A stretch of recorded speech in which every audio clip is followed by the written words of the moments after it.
Hello everyone, welcome to my channel. আমি লিশা। আবার তোমাদের জন্য আমি একটা নতুন ভিডিও নিয়ে চলে এসেছি। তো সেদিন ছিল সানডে আর আমি চলে গেছিলাম আমাদের মালদার ফেমাস আইহো বুলবুলি ঠাকুর দেখতে। হ্যাঁ, তো বলে দিই, এই ছোট্ট একটা ভিডিও থ্রুতে আমি তোমাদেরকে অনেক সুন্দর সুন্দর জিনিস আজ দেখাতে চলেছি। তো তোমরা যদি আমার চ্যানেল এখনও সাবস্ক্রাইব করোনি তো করে দাও। আর এই যে এটা হচ্ছে আমার আজকের আউটফিট, আমার কেমন লাগছে তোমরা কিন্তু কমেন্ট করে জানাও তাড়াতাড়ি। তো দেখতেই পাচ্ছ আমরা বেরিয়ে পড়েছি আইহো যাওয়ার পথে।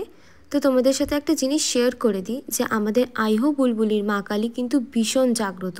এখানে দূর দূর থেকে অনেকেই মায়ের দর্শন করতে আসে। আইহোর জানি না, কিন্তু বুলবুলির মা কালী প্রায় 15 দিনের মতন থাকে, তারপর বিসর্জন হয়। যাওয়ার পথে একটা সুন্দর দেখে মন্দির দেখতে পেলাম, তাই দাঁড়িয়ে গেলাম, এখানে মায়ের দর্শন করে নিলাম। কি সুন্দর লাগছে দেখতে, দেখো মাকে কত কিউট। যাওয়ার সময় এই প্যান্ডেলটা আমার চোখে পড়লো, আমি তো নিজেকে থামতেই পারলাম না না দেখে। প্যান্ডেলের এন্ট্রান্সটা তো একদম ইউনিক, আমার তো খুব সুন্দর লেগেছে। তোমরা বলো তোমাদের কেমন লাগলো। এই প্যান্ডেলের থিম ছিল আমাদের হিন্দু মাইথোলজি নিয়ে। দেখো ভেতরটা কতটা কালারফুল, যেমন বাইরেটা দেখতে সুন্দর করেছে তেমন ভেতরটা তো অপূর্বই হয়েছে। আমি তো এখানে অনেক ফটোস ক্লিক করেছি। এই প্যান্ডেলের লোকেশনটা আমি ঠিক বলতে পারবো না, কিন্তু তোমরা যদি মালদা ডিস্কো মোড় থেকে আইহো যাও তবে রাস্তায় এই প্যান্ডেলটা অবশ্যই দেখতে পাবে। মাকে প্রণাম করে কিছু রিলস বানিয়ে নিয়েছিলাম, তারপর কি বেরিয়ে পড়েছিলাম আইহো যাওয়ার পথে। তোমাদের সাথে কিছু শেয়ার করার আছে আমার। তোমরা অনেকেই আছো যারা আমার ভিডিওস লাইক করো না, আমার চ্যানেল সাবস্ক্রাইব করোনি এখনও, কিন্তু স্টক করো আমাকে। কেন গাইজ? তোমাদের একটা লাইক আমাকে অনেক মোটিভেট করবে, তোমাদের জন্য আমি আরও পরবর্তীকালে নিউ নিউ ভিডিওস আনতে পারবো। তো প্লিজ তোমরা যদি আমার চ্যানেল এখনও সাবস্ক্রাইব করোনি তো করে দাও, আর নিচে নোটিফিকেশন বেলটা কিন্তু অন করতে ভুলিও না। তো গাইস, আমি ঢুকে পড়েছি আইহো। এটা হচ্ছে আইহো ব্রিজ। এই দুপাশে পোলসের মধ্যে লাইটগুলো মেবি 12 মান্থসে থাকে, আমি খুব একটা শিওর না, কিন্তু এই লাইটিংয়ের তো কোনো তুলনাই নেই। আর এই দেখো একটা ভূতের সাথেও দেখা হয়ে গেছিলো। তো দেখো এটা হচ্ছে আমাদের মালদার আইহোর শ্যামা মা। দেখো মায়ের মুখটা কি সুন্দর লাগছে দেখতে, পুরো মিষ্টি। আর এই হচ্ছে প্যান্ডেলটা। এখানে খুব একটা বড় মেলা বসে না, ছোটোখাটো একটা মেলা বসে। বড় মেলাটা হচ্ছে বুলবুলির ওখানে। আইহোর শ্যামা মায়ের তো দর্শন হয়ে গেল, এবার বেরিয়ে পড়েছিলাম বুলবুলি মায়ের দর্শন করতে। যাওয়ার সময় দুটো প্রতিমাও দেখে নিলাম, যেটা বিসর্জন করতে নিয়ে যাচ্ছিল। নেক্সট হচ্ছে এই প্যান্ডেলটা। এই প্যান্ডেলটার থিম ছিল অপারেশন সিন্দুর। এদিকে ডান্স পারফরমেন্স চলছিল, আমি তো দেখতে পেলাম না, আমাদের দেরি হয়ে যাচ্ছিল। ওদিকে আবার অনেকটা পথ যেতে হতো, বাড়ি ফিরতে দেরি হয়ে যেত, এই জন্য তাড়াতাড়ি করে মা কালীর দর্শন করে নিলাম। আর এই দেখো এই হচ্ছে থিম।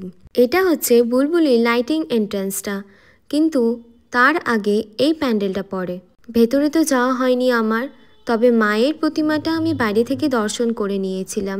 এই প্রতিমাটা যে দেখছো এটা হচ্ছে বাজারের ভেতরে যে প্রতিমাটা ওঠে ওটারই পাশে এক মন্দিরে। তবে তার আগে আমি চলে গেছিলাম এই প্যান্ডেলটা। এই প্যান্ডেলটা পাশেই ছিল, এত সুন্দর লাইটিং করেছে, আর ভেতরে যাব না তা কি হয়। এই দেখো এই হচ্ছে মায়ের মূর্তি, আর নিচে অনেক ছোট ছোট প্রতিমা রাখা ছিল। এখানে মেবি বলিও হয়, আমি ঠিক জানি না। আর ক্লাবের নাম হচ্ছে এই যে এটা। তো আমি ঢুকে পড়েছি আমাদের মালদার বুলবুলির মায়ের মন্দিরে। এই দেখো মায়ের কি রূপ, কি দারুণ লাগছে মাকে দেখতে, জাস্ট অসম। মায়ের মন ভরে দর্শন করে নিলাম, আবার একটা বছর পর মাকে দেখতে পাবো। তোমাদের একটা কথা বলে দিই যে আমি বাজারের ভেতর দিয়ে প্রবেশ করেছিলাম মন্দিরে, কারণ সেদিন ছিল সানডে আর প্রচুর ভিড়ও ছিল। তোমরা বুঝতেই পারছো যদি আমি এন্ট্রান্স গেট দিয়ে আসতাম তো কতটা দেরি হতো। এটা হচ্ছে মন্দিরের ফ্রন্ট গেটটা, তবে যদি আমি এন্ট্রান্সের গেট দিয়ে আসতাম তো তোমাদের আরও সুন্দর সুন্দর আমি লাইটিং দেখাতে পারতাম, কিন্তু কিছু করার নেই গাইস, কি আর, বেটার লাক নেক্সট টাইম। মায়ের দর্শন করে বেরিয়ে পড়েছিলাম বাড়ির পথে, কিন্তু যাওয়ার পথে দেখি এই মন্দিরটা, যেখানে মায়ের মূর্তিটা আমার অসাধারণ লেগেছে। তোমরা জাস্ট নিজেরাই দেখো কি সুন্দর লাগছে মাকে দেখতে। আর এই দেখো বাড়ি যাওয়ার পথে আর একটা বিসর্জন দেখতে পেয়ে গেছি। তো এই ছিল আমার আজকের এই ভিডিওটা। তোমরা কমেন্ট করে জানাও যে তোমরা কে কে এসেছো বা ভাবছো যে আসবে আমাদের মালদার আইহো আর বুলবুলির মায়ের দর্শন করতে। বাড়ি যাওয়ার পথে দেখি শাহপুর ব্রিজের নিচে তোড়জোড় করে ছট পূজার আয়োজন চলছে, কারণ তার পরের দিনই ছট পূজা ছিল। আর এই দেখো লাইটিংও কিন্তু বাকি নেই সাজাতে, আর অলমোস্ট কমপ্লিট। ব্যাস আর কি, বাড়ি চলে এসেছি। তো এখানেই আজকের এই ভিডিওটা শেষ করছি। আবারও বলছি, তোমরা যারা যারা আমার চ্যানেল সাবস্ক্রাইব করোনি তো করে দাও, কারণ আমি আরও দারুণ দারুণ ভিডিওস নিয়ে আসতে চলেছি। তো গাইস, তোমাদের যদি আমার এই ভিডিওটা ভালো লেগে থাকে তো একটা লাইক করে দিও, আর আরও যদি ভালো লাগে তো একটা শেয়ার তো করতেই পারো তোমরা। তো আবার দেখা হচ্ছে নতুন একটা ভিডিওতে। So take care everyone and have a nice day. By.